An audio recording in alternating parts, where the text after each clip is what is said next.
네, 사랑하는 성도 여러분, 지난 두 번 우리는 현실을 버티는 힘이라는 시리즈 설교의 제목으로 하나님의 말씀을 들었습니다.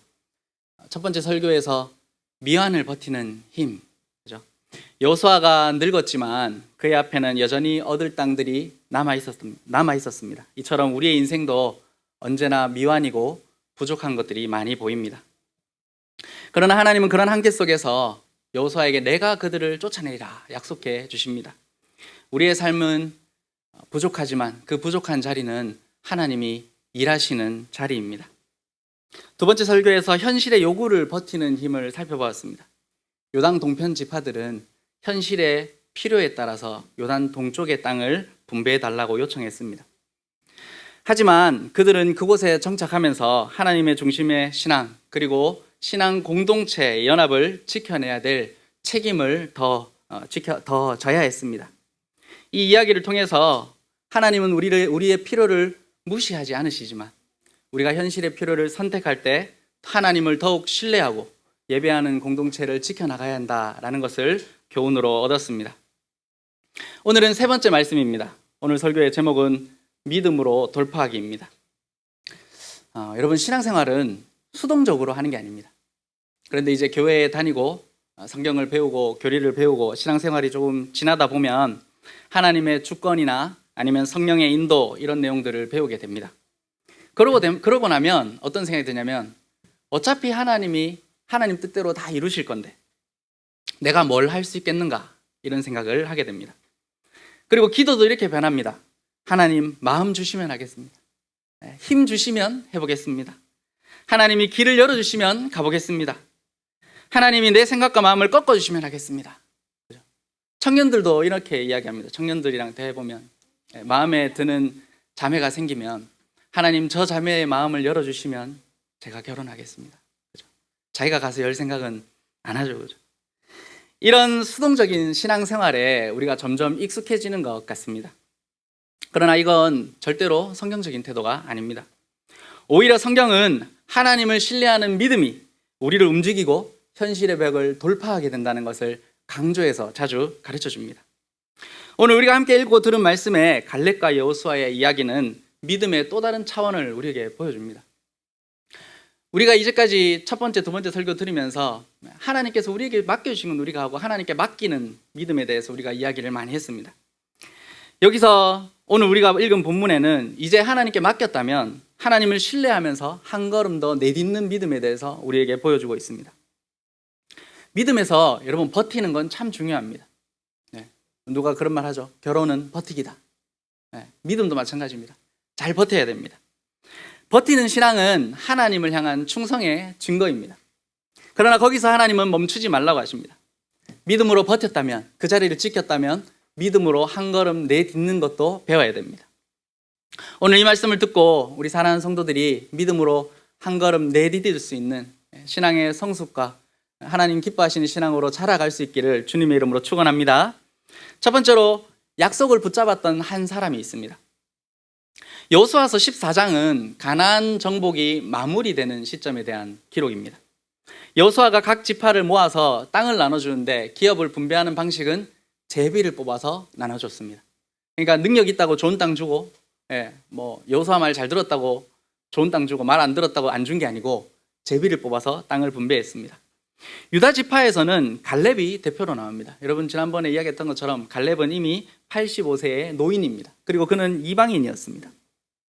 그런데 이 노인의 입에서 젊은 사람들 입에서도 나오기 힘든 말이 나옵니다. 여러분 잘 아는 찬양의 제목인 이 산지를 내게 주소서, 이런 이야기를 갈렙이 하죠. 우리는 익숙하게 잘 아니까 그럼 영감님이 산지를 달라고 했는가 보다, 그죠? 이렇게 생각하는데 여러분 상식적으로 생각해도 산지보다는 어디가 좋습니까? 평지가 좋죠. 여기서 갈렙이 달라고 요청한 산지가 헤브론 산지입니다. 그리고 그 산지 남쪽에 있는 네게브 평지, 네게브 지역을 가리킵니다. 이곳은 유다 지파의 남쪽 경계입니다. 여러분 잘 아는 것처럼 그 유다 지파가 얻은 땅은 제일 남쪽입니다. 북쪽으로 조금만 올라가면 비옥한 평지가 있습니다. 중부 지역은 평지거든요. 그리고 여러분 잘 아는 것처럼 북부 지역으로 올라가면 무슨 호수가 있습니까? 물이 풍성한 갈릴리 호수가 있지 않습니까? 그런데 헤브론은 산맥으로 둘러싸여 있는 고산지대입니다.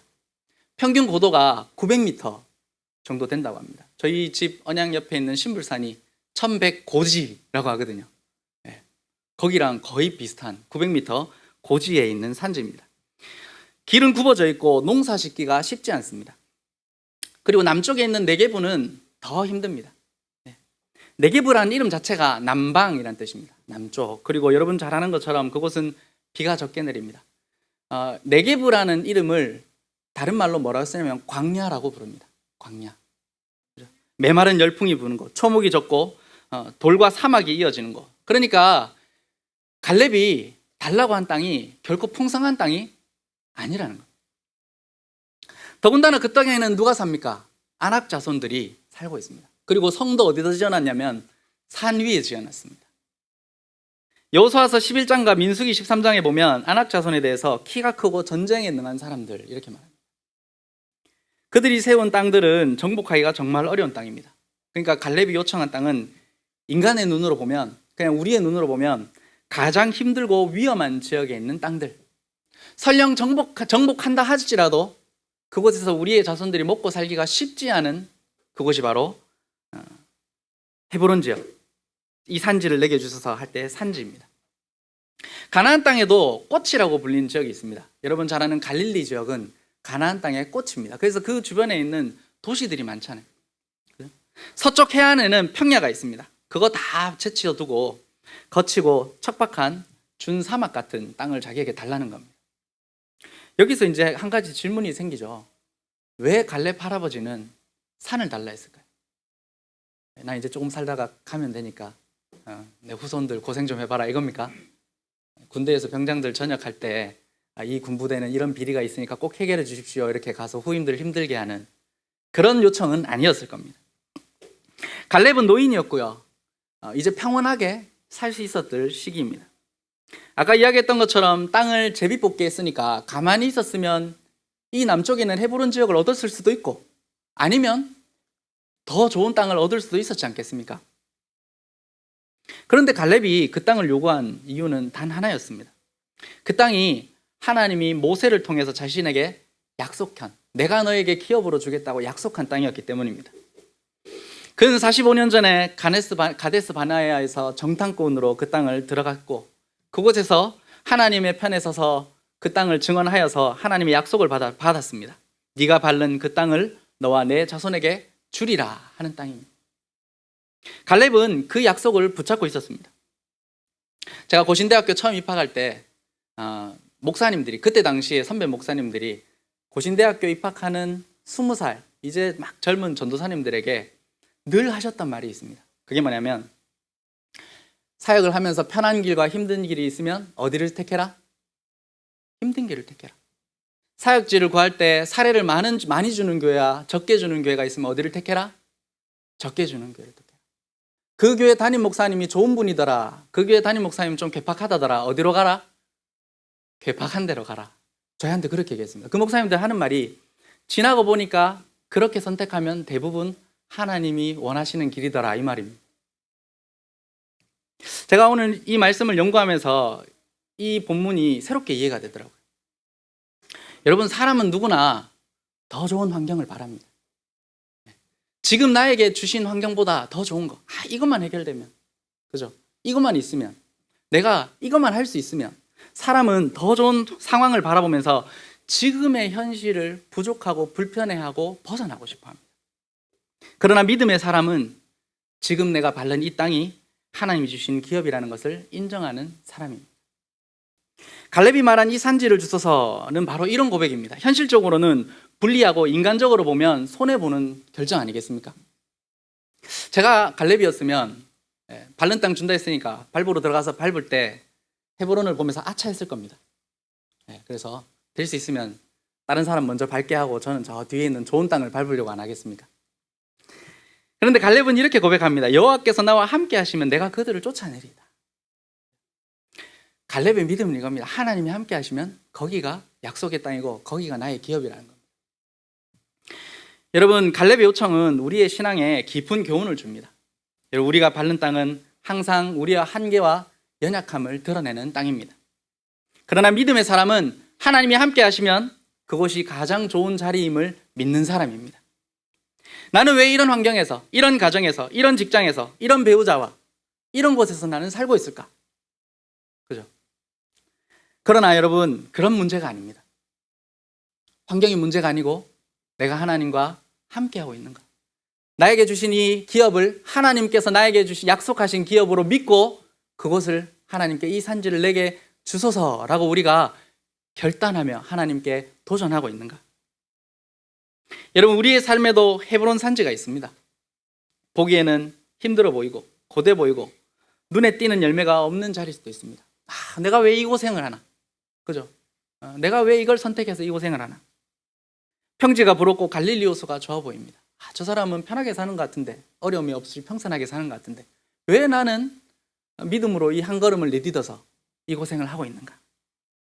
해결되지 않는 문제들, 여전히 넘어지게 하는 유혹들, 고난과 싸움이 우리의 삶에는 항상 찾아옵니다. 우리는 그곳에서 불평하고 원망할 것이 아니라 갈렙처럼 기도해야 됩니다. 하나님, 이 산지를 내게 주소서. 이곳이 나의 기업입니다. 여러분, 배우자가 고집 부릴 때 이 사람 말고 그 전에 나를 찾아왔던 멋진 분이 생각나면 기도하십시오. 이 산지를 내게 주소서. 네? 여러분, 성태 왜 웃습니까? 누구 생각나는 사람이 있습니까? 여러분, 이 기도는 내 문제를 해결해 주십시오 이런 기도가 아닙니다. 갈렙이 들어가면 문제가 해결이 됩니까? 그렇지 않습니다. 땅은 변하지 않습니다. 하지만 하나님이 약속하신 길이라면 내가 그것을 살아가겠습니다 하는 약속입니다. 여러분, 그래서 그리스도인들에게 이 세상은 다 사역지입니다. 여러분들은 사명자입니다. 목사의 사명지는 교회지만 여러분들의 사명지는 어디입니까? 여러분들의 삶의 터전입니다. 하나님께서 나에게 주신 길이라면 내가 그 길을 걸어가겠습니다. 비록 고난의 길이라도 기도하면서 주님과 함께 그 길을 가보겠습니다 하는 것이 여러분 우리의 믿음입니다. 여러분, 그렇게 했을 때 상황이 달라지고, 맞죠? 배우자가 막 변화되고 이러면 얼마나 좋겠습니까? 그런데 우리 살아보면 안 그렇거든요. 믿음으로 내딛었더니 그대로더라. 안 변하더라. 그러나 손해볼 수도 있고 정직하게 살면 어려움을 겪을 수 있습니다. 그러나 갈렙의 믿음은 이렇게 말하는 거예요. 하나님이 나에게 말씀하신 그 산지가 나의 유업이다. 이걸 믿음으로 받아들이는 겁니다. 여러분, 편안하고 안전한 땅을 구하겠습니까? 아니면 하나님이 함께 하시는 약속의 땅을 구하겠습니까? 믿음은 언제나 약속을 향해서 움직입니다. 하나님께서 함께 하시면 척박한 땅이 기업이 되는 겁니다. 갈렙의 고백은 하나님에 대한 절대적인 신뢰의 선언입니다. 사랑하는 성도 여러분, 우리가 드려야 될 기도도 똑같습니다. 여러분들의 현실에 있는 상황들을 보고 이 산지를 내게 주소서 여러분 기도하십시오. 주님이 약속하신 자리에서 주님을 신뢰하게 하여 주옵소서. 주님이 함께 하시면 내가 그들을 쫓아내리다. 이렇게 고백할 수 있는 여러분들이 되기를 바랍니다. 두 번째로, 약속을 이어받은 공동체가 있습니다.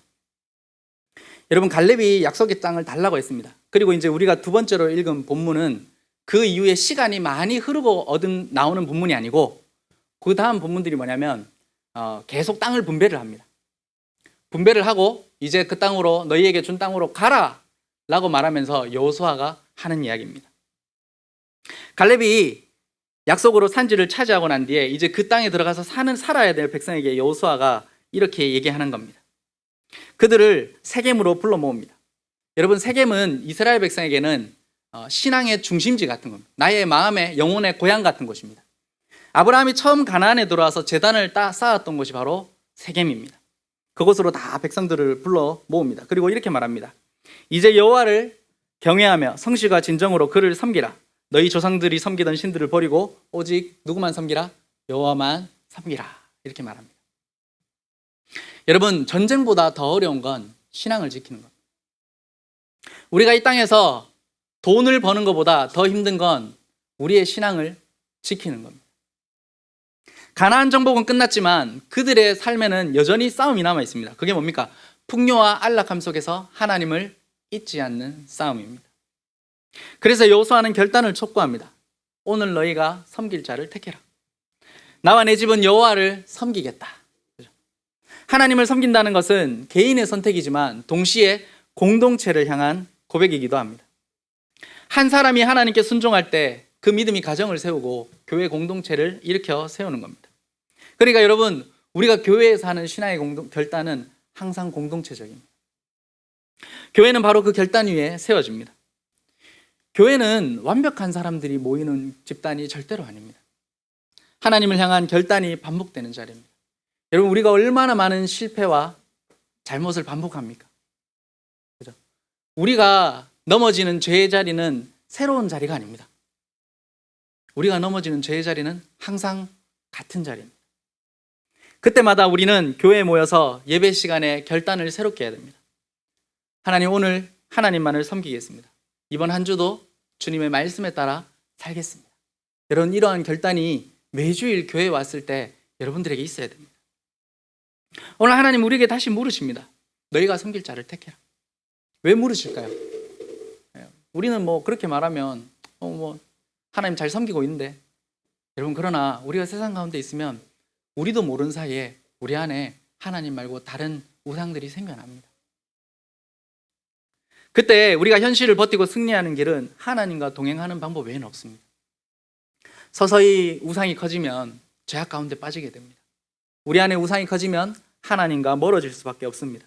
그러니 우리는 각자의 자리에서 교회에서 항상 하나님 앞에 결단해야 됩니다. 나는 누구만 섬긴다고요? 하나님만을 섬기겠습니다. 하나님께서는 이렇게 고백하는 여러분들을 통해서 이 공동체를 그 고백 위에 함께 세우실 겁니다. 그래서 나의 결단, 그죠? 그 결단을 함께하는 교회, 함께 헌신하는 성도들을 통해서 하나님이 일하고 계심을 여러분 믿으시기를 바랍니다. 셋째로, 약속을 성취하는 분이 있습니다. 여러분, 갈렙의 믿음은 참 배울 것이 많습니다. 갈렙은 참 한결같죠, 그죠? 나는 항상 하나님께 충성했다. 그게 갈렙의 고백 아닙니까? 여호수아는 하나님의 말씀을 듣고 강하고 담대하게 믿음의 땅으로 들어갔던 사람입니다. 그러나 성경은 그 어떤 인간의 결단과 공동체의 하나된 마음도 완전하지 않음을 보여줍니다. 여호수아가 나와 내 집은 여호와만 섬기겠다라고 이야기하고 선언했지만 여호수아가 죽은 이후에 백성들은 다시 우상에게로 돌아갑니다. 이스라엘의 역사를 보면 결단과 실패의 반복입니다. 결단과 실패의 반복. 왜 그럴까요? 인간의 결단은 항상 한계가 있기 때문입니다. 인간은 의지가 약해서가 아닙니다. 여러분들이 신앙에서 실패를 경험하는 건 절대로 의지가 약해서가 아닙니다. 우리가 죄인이기 때문입니다. 제가 늘 하는 얘기, 여러분이 죄인이라는 걸 믿으십시오. 그리고 여러분 옆에 있는 사람도 죄인이라는 걸 믿으십시오. 우리는 죄로 인해서 하나님을 완전히 섬길 수 없는 존재입니다. 그래서 여호수아서가 끝나고 뭐가 펼쳐집니까? 사사기가 펼쳐지는 겁니다. 여호수아의 죽음 이후에 역사적으로 보면 20년에서 40년밖에 걸리지 않습니다. 사사기가 펼쳐진 게. 근데 사사기는 어떤 시절이라고요? 각기 자기 소견에 옳은 대로 행하던 시대. 불과 몇 년 만에 20에서 40년. 딱 한 세대입니다. 딱 한 세대.